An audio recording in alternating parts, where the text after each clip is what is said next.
Pagkababa, ako ay nagantay ng bus at pagkasakay tayo ay dumiretso na papuntang PTEX. Smooth ang traffic. Yes, wala pa masyadong build-up siguro ngayon dahil off-peak hour eh. Baka mamaya pa siguro mga tanghali, mga papon. Pagdating dito sa may PTEX, so-so lang din yung dali ng mga tao. Kahit na hindi masyadong traffic, mabilis naman napuno yung mga buses. Tayo ay sumakay ng bus papuntang Dasma. Nung napuno ka agad, bumiyahe ka agad, and yung traffic, again, so-so. Bottleneck lang talaga dun sa mga lugar na may mga stop signs, mga stoplight, and yung mga puntahan talaga.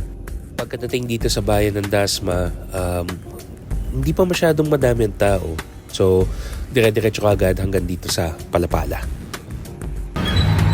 So, hola mula sa Etipa.